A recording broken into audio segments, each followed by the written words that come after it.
Double झालं.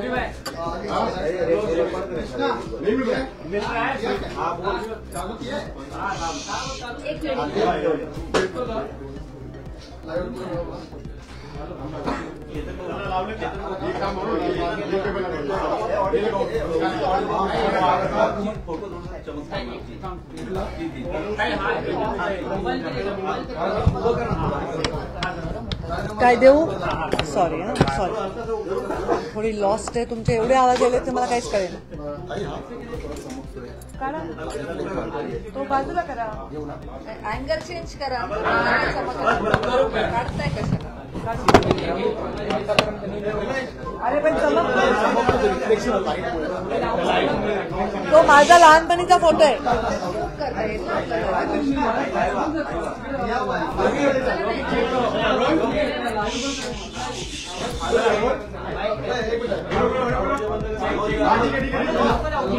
अक्षर तुम्ही बोललात तर ऑर्डर ऑर्डर. तुम्ही प्रश्न विचारायचा आहे कारण तुम्ही माझ्याकडे आलेत बाईट घ्यायला. प्रेस कॉन्फरन्स नाहीये. एक मिनिट. तुम्ही सर्वजण मला भेटायला आले. मी जेव्हा आले तेव्हा कोणीच नव्हतं. आता एकदम एवढे सगळे दिसत आहेत. तुम्ही माझा बाईट घ्यायला आलेत. प्रेस कॉन्फरन्स नसल्यामुळे मी स्वतःहून काही प्रस्तावना करण्याचं कारण नाही.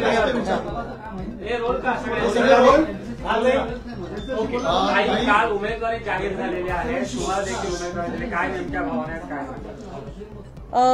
आता काल उमेदवारी जाहीर झाली आहे. एखाद्या एवढ्या मोठ्या राष्ट्रीय पक्षाची उमेदवारी मिळणं हे, आणि ते पण महाराष्ट्राच्या पहिल्या यादीमध्ये माझी उमेदवारी जाहीर झाली, हे माझ्यासाठी नक्कीच सन्मानजनक अशी गोष्ट आहे. त्यामुळे माझ्या भावना याच्यामध्ये आभाराच्या नक्कीच आहेत. त्याचबरोबर थोडीशी संमिश्र भावना याच्यासाठी आहे कारण 10 वर्ष प्रीतम मुंडे खासदार होत्या आणि त्या खासदार असताना मी राज्याचं राजकारण करत असताना आता एकदम केंद्राच्या राजकारणामध्ये, तसं तर माझा आता प्रभारी आणि या रोलमध्ये थोडासा अनुभव झालेला आहे, तर एक थोडं नवीन झोनमध्ये जाण्याच्या संदर्भामध्ये थोडीशी मनामध्ये काय म्हणतात त्याला हुरूर नक्की वाटते किंवा धाकधूक नक्की वाटते.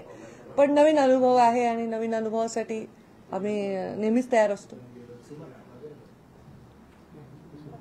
पण सातत्याने विधान परिषद निवडणूक असेल, राज्यसभेची निवडणूक असेल, तुमचं नाव चर्चेत असायचं, मात्र तिकीट कधी दिलं गेलं नाही. त्यावेळी मात्र थेट यादी आली आणि तुमचं नाव थेट आलेलं आहे. अपेक्षा होती तुमचं नाव या यादीमध्ये असू शकते किंवा लोकसभेला तुम्हाला संधी दिली जाईल? अपेक्षा होती कारण बरेच दिवस झाले अशाच चर्चा होत्या. अपेक्षा मला नव्हती, पण असं नाव येण्याच्या संदर्भामध्ये खूप मोठा धक्का लागला असं नाही, कारण अशा चर्चा बरेच दिवस झाले चालल्या होत्याच. त्यामुळे मला असा फार मोठा धक्का लागला असं म्हणता येणार नाही. पण साहजिक आहे, जोपर्यंत निवडणुकीच्या रिंगणामध्ये पक्षाच्या सहीनी उमेदवारी जाहीर होत नाही तोपर्यंत ती उमेदवारी अधिकृत नसते. त्यामुळे मला बघेपर्यंत मला काही त्याच्याबद्दल खूप फार आत्मविश्वास असा नव्हता. ताई, मात्र ज्या वेळेस 5 वर्ष खरं तर तुम्ही ज्यावेळेस निवडणूक हारल्यानंतर अनेक वेळेस टीका देखील करण्यात आली होती.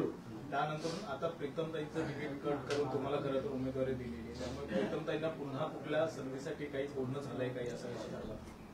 प्रीतमताई खरं तर मुंडे साहेबांच्या झाल्यानंतर त्यांचं एवढं छान डॉक्टरचं करिअर सोडून राजकारणात आल्या आणि 10 वर्ष संपूर्णपणे त्यांनी स्वतःला राजकारणामध्ये वाहून घेतलं. आमच्या दोघींचं कॉम्बिनेशन खूप छान होतं. मी राज्य सांभाळायचे, त्या जिल्हा सांभाळायच्या. ज्या गोष्टी मी नव्हते करत त्या करू शकत होते वेळेअभावी, त्या ते करायच्या आणि मग मी धोरणात्मक निर्णय मी करायचे आणि व्यक्तिगत गोष्टींना त्या स्पर्श करायच्या. तर त्यामुळे आमच्या दोघींमध्ये ते कॉम्बिनेशन खूप चांगलं होतं आणि ते भविष्यातही राहणारच आहे. प्रीतमताई खासदार असताना मी 5 वर्ष घरी बसले आहे, आम्हाला तोही अनुभव आहे. आणि आता मला असं वाटतं की तेवढा वेळ प्रीतमताईंना वाट बघावी लागणार नाही. मी जे शब्द जाहीररित्या सांगितला की प्रीतम मुंडेंना मी विस्थापित करणार नाही आणि त्या शब्दावर मी कायम आहे. याला जोडून एक प्रश्न आहे. सुधीर मुनगंटीवार ज्यावेळी बीडमध्ये आलेले होते त्यावेळी प्रीतमताईंना संबोधित करून म्हणाले होते की काय प्रीतमताई एक राज्यसभा खासदार, एक लोकसभा खासदार, असं काही चित्र येत्या काळामध्ये पाहायला मिळू शकतं का? आता याच्याबद्दल खरं तर मी भाष्य करणं अनुचित आहे. आतापर्यंत अनेक वेळा गेल्या 5 वर्षात किमान 10 विधान परिषदा, 10 राज्यसभा झाल्या असतील. त्या अनेक वेळा माझं नाव चर्चेमध्ये आलं होतं, पण तेव्हाही मी हेच म्हटलं की माझ्या हातात नाहीये, माझा निर्णय नाही. त्यामुळे त्याच्यावर आता भाष्य करणं अनुचित राहील. मात्र ताई, तुम्ही जेव्हापासून वारंवार लोकसभेत- विधान केलं होतं की माझा राजकीय वनवास सुरू आहे, तर आता जी उमेदवारी मिळालेली आहे तर तुमचा राजकीय वनवास संपला असं म्हणायचं का? हे पण राजकारण हा एक फार मोठा खडतर प्रवास आहे, तर तो कायम असतो. म्हणजे पदावर असण्याने कमी खडतर असतो असं नाही. पण नक्की आता बीड जिल्ह्याची जनता काय करेल ह्याच्याकडे महाराष्ट्राचं लक्ष नक्कीच लागून आहे. हा प्रवास कसा होतो ह्याच्याबद्दल मला पण स्वतःला उत्सुकता आहे. कारण प्रीतमताईंच्या लोकसभेच्या निवडणुकीत सुद्धा आम्ही प्रचंड संघर्षाने ती निवडणूक जिंकलो होतो. माझ्या निवडणुकीचं तर आपल्या सर्वांना सगळं परिचित आहेच आहे. तर मग आता मी पण उत्सुक आहे की या निवडणुकीमध्ये काय परिस्थिती निर्माण होते आणि निवडणुका लढणं त्यातल्या त्यात म्हणजे दुसऱ्यांसाठी लढणं हा अनुभव माझ्यासाठी वेगळा राहिलेला आहे. आता स्वतःसाठी उमेदवारी मिळाल्यानंतर वेगळ्या पद्धतीने विचार करावा लागेल.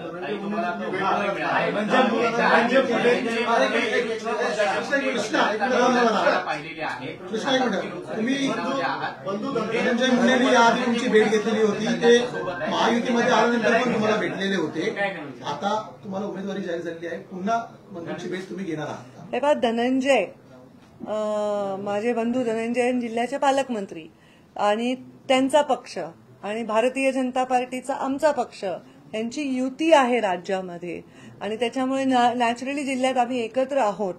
त्यांच्या आमच्या युतीनंतर माझ्या मतदारसंघावर जे प्रश्नचिन्ह निर्माण झालं त्याच्यानंतर आता परत मला लोकसभा मिळाली, तर मला असं वाटतं की त्यांच्या येण्याने जेवढ्या मतांनी प्रीतमताई निवडून आल्या होत्या त्यापेक्षा अधिक मतांनी निवडून येण्यासाठी त्यांचं नक्कीच योगदान मिळेल. धनंजय मुंडेंचा काही फोन, काही संवाद, काय बोलला झाला? भरपूर संवाद.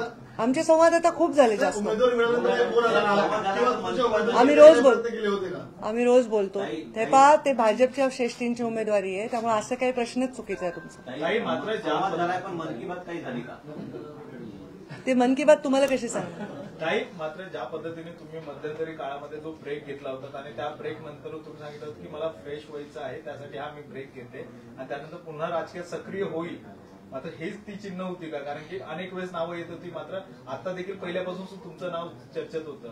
मात्र आता पण भीती होती का नाव येतंय की नाही करून? नाही, भीती नव्हती. दोघींपैकी एक नाव यायला येणं अपेक्षितच होतं. नेहमी राज्यसभा निवडणूक असेल, विधान परिषद निवडणूक असेल, तुमच्या नावाची माध्यमांमध्ये चर्चा होते आणि त्यानंतर उमेदवारी नाही मिळाल्यावर तुम्हाला धक्का असं देखील म्हटलं जात होतं. मात्र अचानक तुम्हाला गेल्या अनेक वर्षांपासून तुम्ही राष्ट्रीय राजकारणात होता.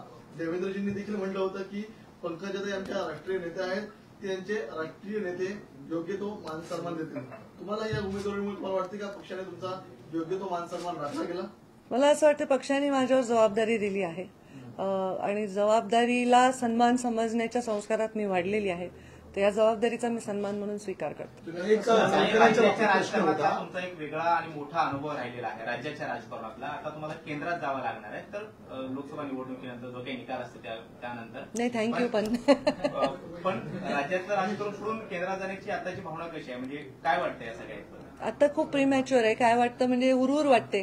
नवीन नोकरीच्या इंटरव्ह्यूला जाताना जसं वाटतं, लग्नाच्या बोल्यावर चढताना जसं वाटतं, अगदी तसंच वाटतं. याआधी तुमची महादेव जानकरांनी भेट घेतलेली होती आणि आम्ही एका नाही, आमची खूप महिन्यात भेट झाली नाही. त्यांनी तुमच्याबद्दल उल्लेख केलेला होता सातत्याने जानकरांनी, मात्र त्यांनी वेगळी वाट धरलेली आहे. महाविकास आघाडीमध्ये ते ठाण्यामधून लढण्याची शक्यता वर्तवली नाही, आता जोपर्यंत ते असावे. जोपर्यंत कुठली गोष्ट अधिकृत होत नाही त्याच्यावर भाष्य करणं आयोजित त्यांनी उघडपणे महायुतीमध्ये टीकाही केलेली होती. महाविकास आघाडीकडूनही त्यांना आता उघड ऑफर देण्यात येत आहे या जागांसाठी. त्यांनी महायुतीसोबत राहावं की महाविकास आघाडीसोबत जावं, तुमची नेमकी काय प्रतिक्रिया आहे? ते मी त्यांना प्रत्यक्ष भेटीत सल्ला देईन. असं म्हणाल की जिल्ह्यामध्ये आणि राज्यामध्ये तुमची धनंजय मुंडेंच्या पक्षासोबत युती आहे आणि ते येण्याला तुमच्या मताधिक्यात नक्की वाढ होईल. मग अशी अपेक्षा आहे, कारण जास्त ताकद वाढेल ना. कारण आम्ही जिल्ह्याची जेव्हा निवडणूक लढलो तेव्हाची परिस्थिती वेगळी आहे, विधानसभेत एकमेकांसमोर तेव्हा तिथली परिस्थिती वेगळी आहे. नक्कीच धनंजय मुंडेंच्या येण्यानंतर परळी विधानसभेमध्ये आम्हाला जास्तीचा त्रास होणार नाही. युतीचे उमेदवार म्हणून तुमचं काम करतील विधानसभेत, तुम्ही त्यांना तसं सहकार्य करा परळी विधानसभेसाठी. जसं आता ते माझं करतील तसंच मी त्यांचं करेन.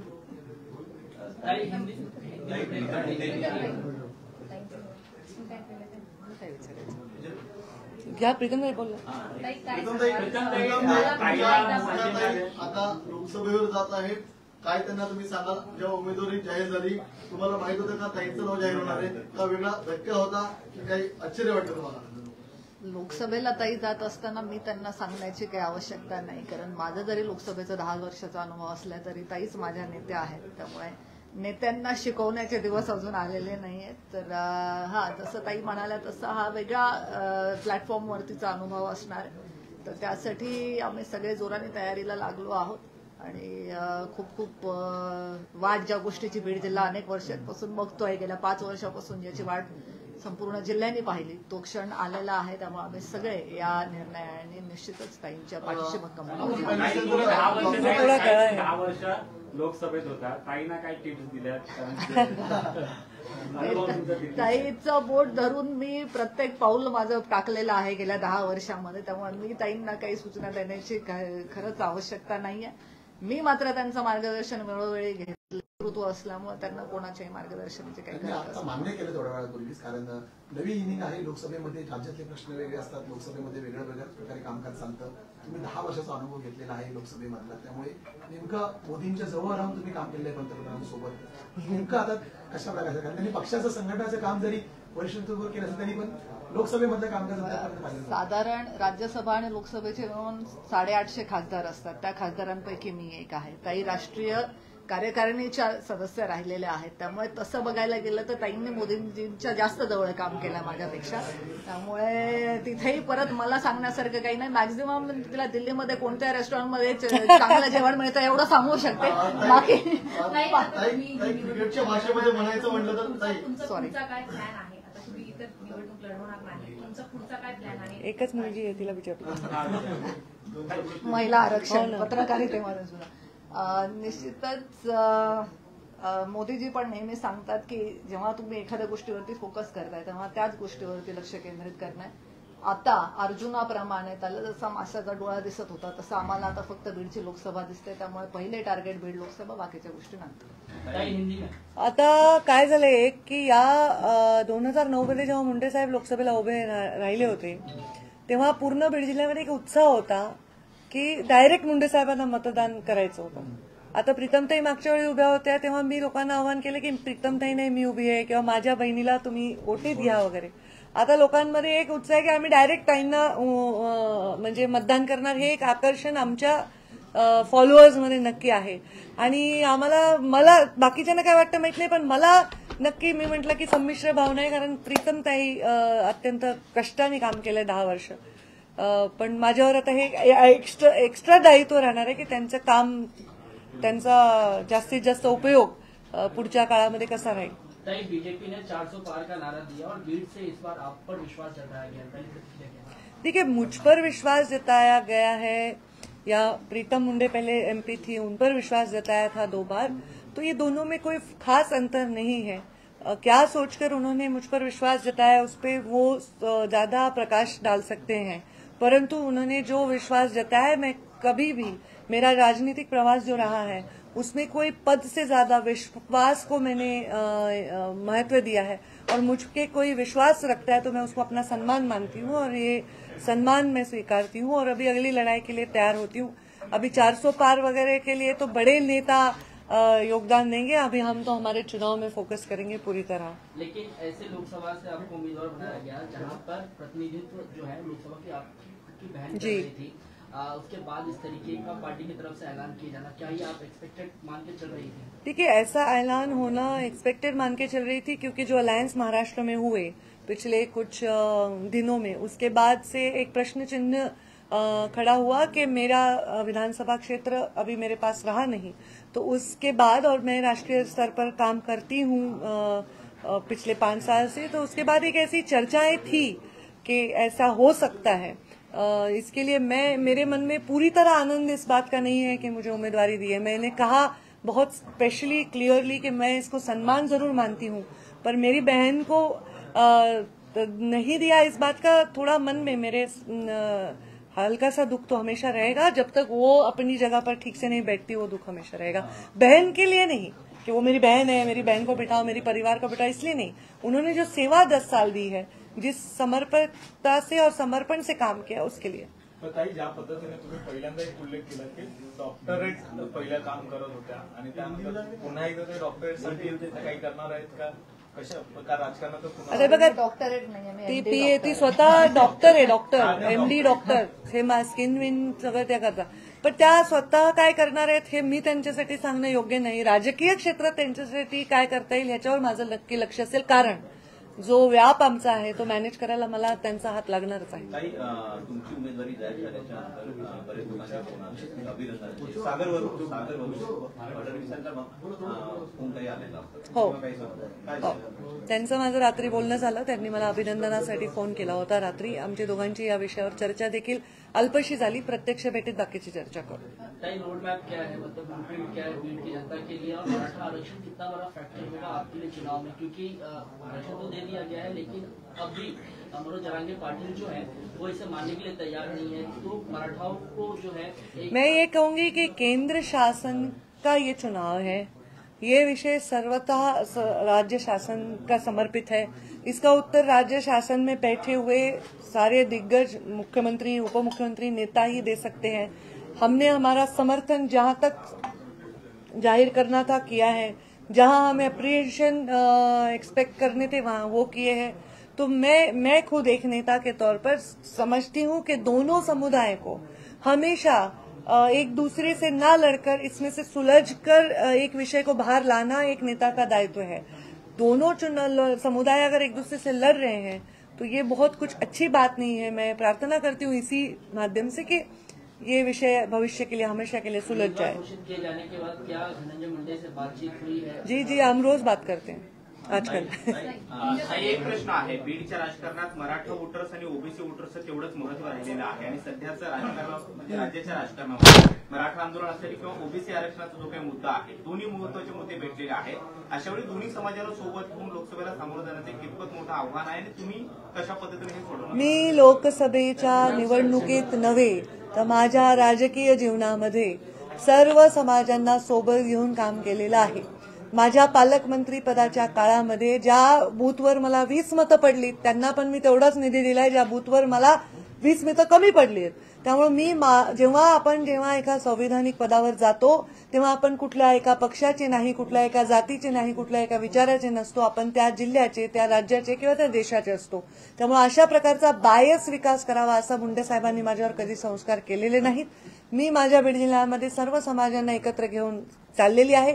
आरक्षणाच्या भूमिकेमध्ये माझ्या सगळ्यात बॅलन्स भूमिका राज्यामध्ये मी घेतलेली आहे. दोन समुदायांना एकमेकांच्या वर भांडायला लावणं हे मला कदापिही पसंत नाही. नेहमी मला असं वाटतं की समुदायांमध्ये मित्रता, सौहार्द राहूनच मार्ग निघाला पाहिजे. माझ्या भूमिकेचा सर्व समाज नक्कीच चांगला सन्मान करतील हा मला पूर्ण विश्वास आहे. 1-2 युट्यूबच्या बातम्या किंवा एखाद्या पेपरमध्ये एखादी आलेली छोटीशी बातमी याच्यावर न जाता माझ्या मनाचा अंतर्मनाचा जो विश्वास आहे तो नक्कीच सार्थक बीड जिल्ह्याची सर्व जातीची जनता करेल. महाराष्ट्र से 20 उम्मीदवारों के नाम का ऐलान किया गया है. साहेब जर आज असते तर पहिली प्रतिक्रिया काय राहील? बापरे, पंखू कामाला लाग. मुंडे साहेबांना जर उमेदवारी मिळाली असती ते मला बोलायचे चल पंकजा कामाला लाग. तसं मी आता प्रीतमताईला सांगते चल प्रीतमताई कामाला लाग. कारण मुंडे साहेब असते तर मी या भूमिकेत आधीच गेले असते, कारण ते वापस राज्यात येणार होते आणि नक्कीच ते मुख्यमंत्री राज्याचे झाले असते. अशा प्रकारची परिस्थिती होती. स्वतः प्रधानमंत्री नरेंद्र मोदींनी आमच्या जिल्ह्यात भाषण करताना हे सांगितलेलं आहे. त्यामुळे जर मुंडे साहेब जीवित असते तर मी लोकसभा तेव्हाच लढले असते आणि मुंडे साहेब राज्यात आले असते. पण आता अशी परिस्थिती आहे. राजनीति से निकल के आप केंद्र की राजनीति में ज्यादा सक्रिय रहेंगी, इसका आपको दुख है या फिर आज की राजनीति में भी इंटरेस्ट बरकरार रहेगा? मैं राजनीति में सक्रिय रहूंगी, इस बात का जरूर सुख है मुझे. पर राजनीति में सक्रिय रहने के लिए जितनी सेवा मुझे लोगों को देनी है उसके लिए मुझे और एक हाथ जितने मेरे साथ जुड़ जाए उतना आनंद है. तो जरूर इसमें कोई दुख की तो बात है ही नहीं. हर व्यक्ति जो राजनीति में काम करता है वो केंद्र की तरफ बढ़ना चाहता है. हाँ, अभी पता नहीं मैं उसको प्लान कर ही रही थी कि नहीं, पर शायद नीति ने मेरे लिए वो प्लान किया है. तुमचा प्रश्न विचार. ते बसल्यामुळे कोणी त्यांच्याकडे पाहत नाही. मैं ये कह रहा था कि उम्मीदवारी घोषित की गई है, 20 उम्मीदवारों के नामों की घोषणा की गई है और महिलाओं को सबसे ज्यादा इस बार जो है वो अपॉर्चुनिटी दी गई है, उसकी तरफ आप किस तरीके से देखें? मैं इसका स्वागत करती हूँ. महिलाओं को ज्यादा अपॉर्चुनिटी दी है. महिलाओं को अपॉर्चुनिटी यहाँ और आगे भविष्य में भी देते जाएंगे, इसका मुझे विश्वास है. बीडमधून दुसऱ्या तुमच्या ऑपोजिटवाले उमेदवार जे असतील आहे त्याची संघटना पण स्थापन झाली आहे, त्या करुणा मुंडे असतील आहे. माझं लाईव्ह संपलंय. Thank you very much. माझा थोडा सन्मान ठेवा. माझा काय ह्याच्यात विषय. चालेल.